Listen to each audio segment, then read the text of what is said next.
लक्ष्मणेनान्वितो वानरैः सेवितो अगस्त्य सम्पूजितो राघवः पातु माम्।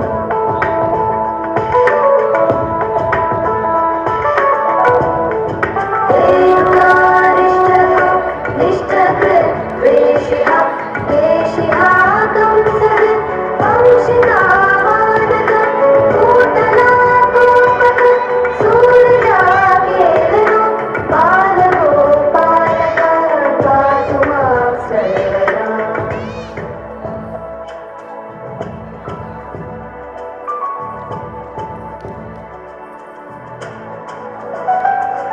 विद्युद्योतवत् प्रस्फुरत् वाससं प्रावृडम्बोदरत् प्रोल्लसत् विग्रहं वन्दयामालया शोभितोरस्तरं लोहिताङ्घ्रिद्वयं पारिजाक्षं हरे।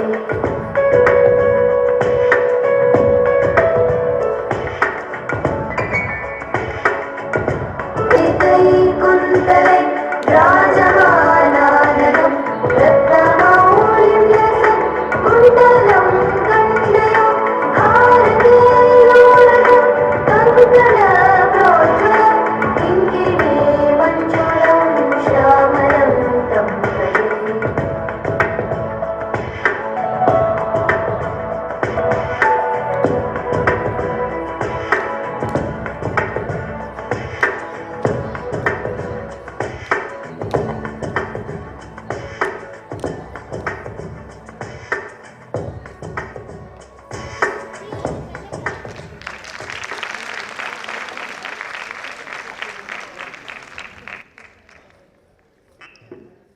बहुत बहुत धन्यवाद अवनी और निहारिका।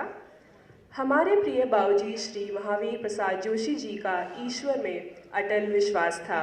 धर्मशास्त्रों का गहन अध्ययन, दैनिक जीवन में प्रार्थना पूजा और गीता, रामायण, वेद ग्रंथों का पारायण उन्होंने अपने जीवन के नित्य क्रम में शामिल कर लिया था और उन्हीं के पद चिन्हों पर चलते हुए अब आपके सामने वैदिक पाठ की प्रस्तुति देने आ रहे हैं मास्टर प्रणव जोशी।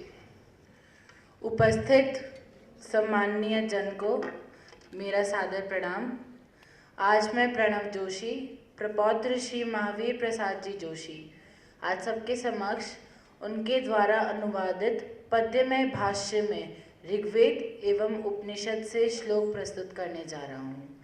जहाँ ऋग्वेद के श्लोक हर शुभ कार्य के शुभारंभ में कहे जा रहे हैं, वहीं पूर्ण करने हेतु उपनिषद से ये श्लोक लिया गया है। आनो भद्राः क्रत्वोयन्तु विश्वतः अदब्धासो अपरितास उद्भिदः देवायुनथा सदमिद्वृधे असन् अप्रायुवो रक्षितारो दिवे दिवे। अर्थात करिए कर्म सदा ऐसे जो निसंदेह करे कल्याण, करिए कर्म सदा ऐसे जो निसंदेह करे कल्याण, स्वयं स्फूर्ति से करना समुचित उच्च अवस्था का निर्माण। उत्तम कर्मों से ही होता जन का प्रगति मार्ग प्रशस्त, उत्तम कर्मों से ही होता जन का उन्नति मार्ग प्रशस्त। करते हैं संरक्षण प्रतिदिन प्रगति सहायक देव समस्त, करते हैं संरक्षण प्रतिदिन प्रगति सहायक देव समस्त। अगला श्लोक, शतमिन्नु शर्दो अंति देवा यत्रानश्चक्रा जरसं तनूनां पुत्रासो यत्र पित्रो भवन्ति मानो मध्यरिषायुर्गन्तो। अर्थात सृष्टि आदि में आयु नरों की 100 वर्षों की थी ही स्पष्ट।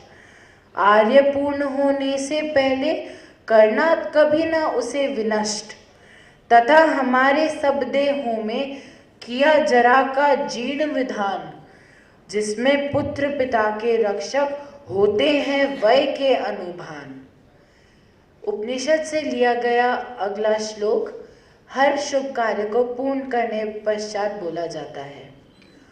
ओम पूर्णमदः पूर्णमिदं पूर्णात् पूर्णमुदच्यते पूर्णस्य पूर्णमादाय पूर्णमेवावशिष्यते।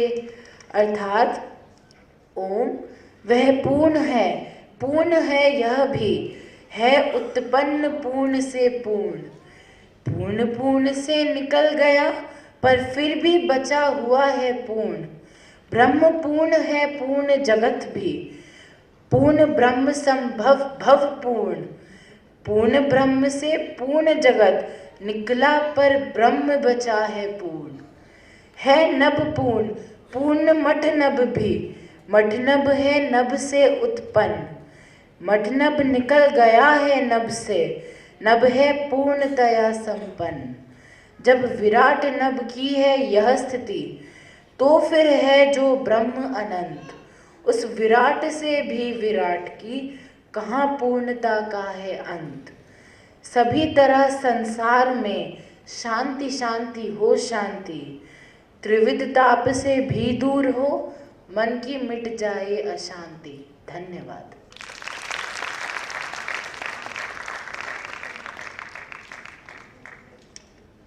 बहुत बहुत धन्यवाद प्रणव। मैं अब श्री विक्रम जोशी जी से निवेदन करती हूँ कि वे मंच पर आएं और हमारे अतिथिगणों का स्वागत करें।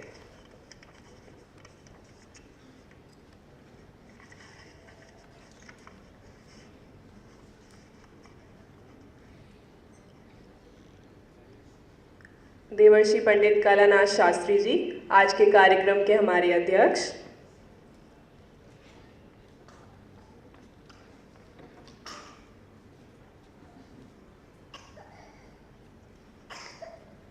श्री गोविंद देवगिरी जी महाराज जो यहाँ पे सीधे पुणे से पधारे हैं।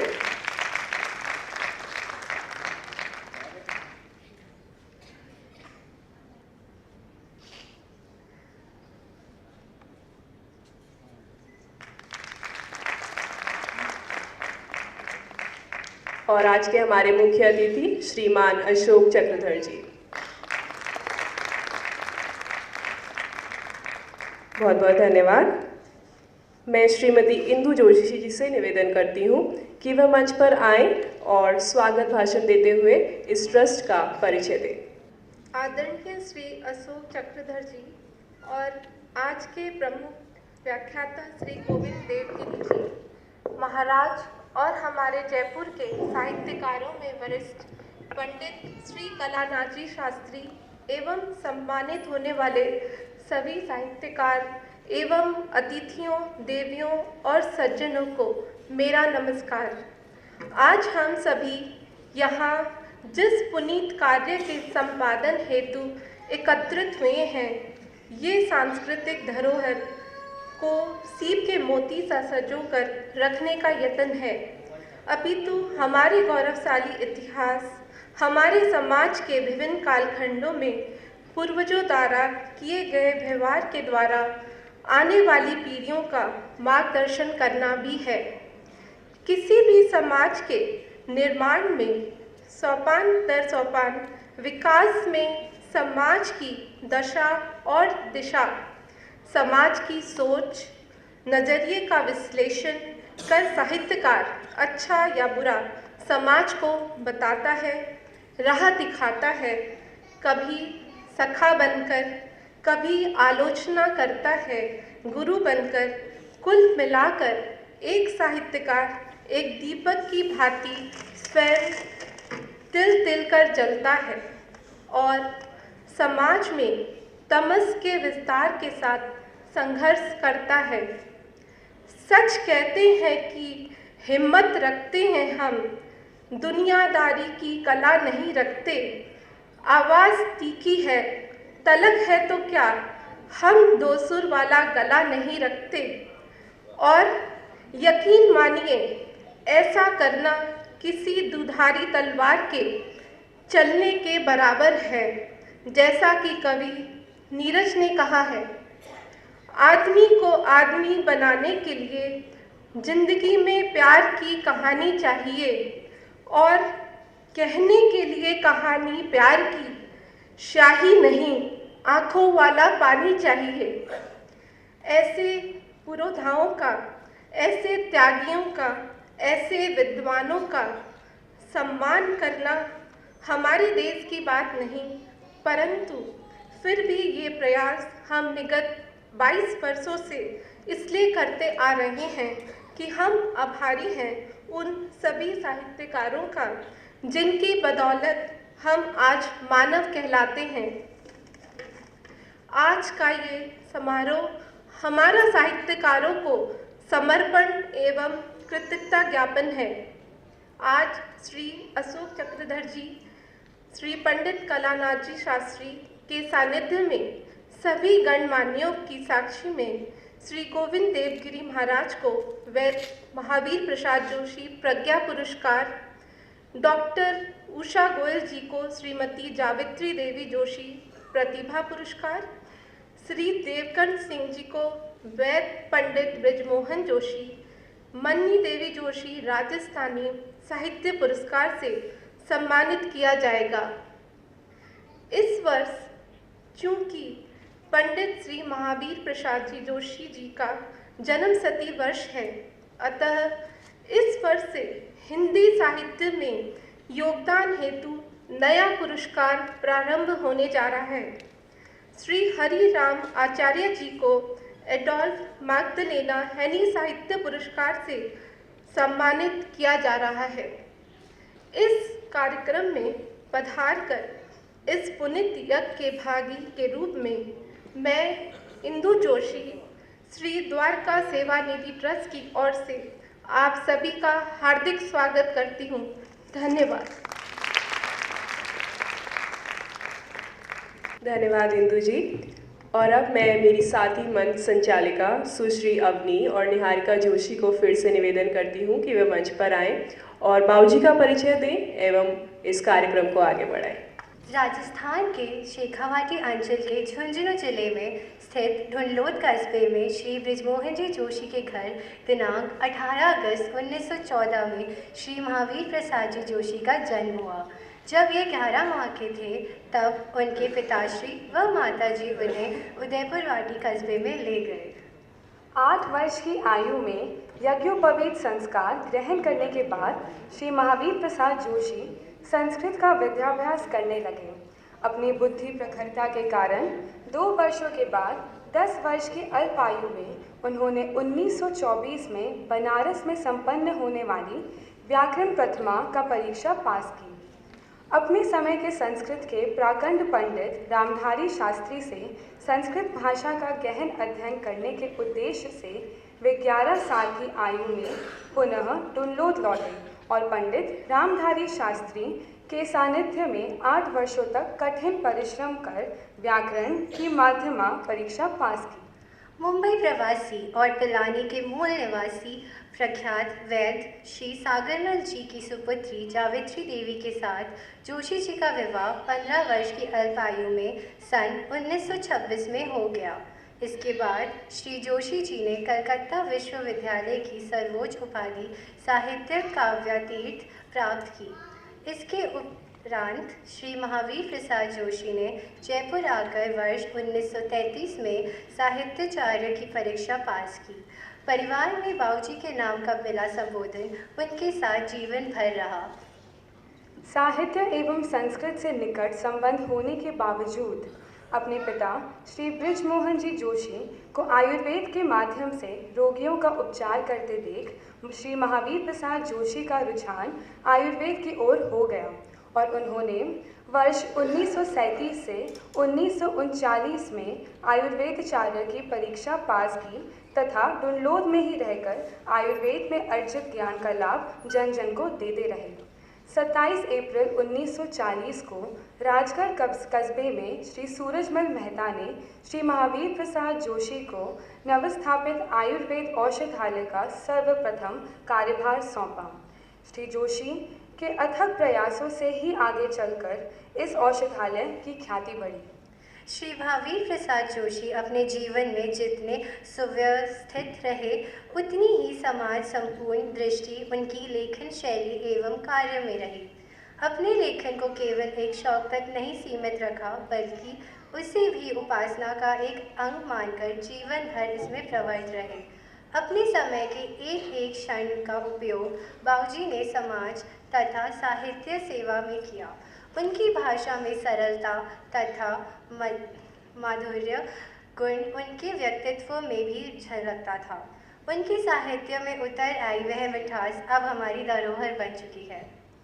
बहुभाषाविद कवि मनीषी श्री महावीर प्रसाद जोशी का ईश्वर में अटल विश्वास, धर्मशास्त्रों का गहन अध्ययन, दैनिक जीवन में प्रार्थना, पूजा और गीता, रामायण, श्रीमद्भागवत, वेद ग्रंथों का पारायण व अपने महान गुरु महाराज श्री तथा पिताश्री के उच्च आदर्शों पर दृढ़ संकल्प से बढ़ना ही जीवन प्रवाह का गतिकर्म बन गया था। मात्र 11 वर्ष की अल्पायु में हिंदी काव्य रचनाओं तथा 15 वर्ष की आयु में भारत पतन पुस्तिका से प्रारंभ हुई उनकी संस्कृत, हिंदी व राजस्थानी भाषाओं में रचित साहित्य यात्रा विदा, प्रार्थना पुष्पांजलि, शक्ति शतक, भगवान आशुतोष, शक्ति सप्तशती, उपनिषद रत्नावली, श्री आंजनेय आदि सोपनों को पार करते हुए अनंत तक पहुँची।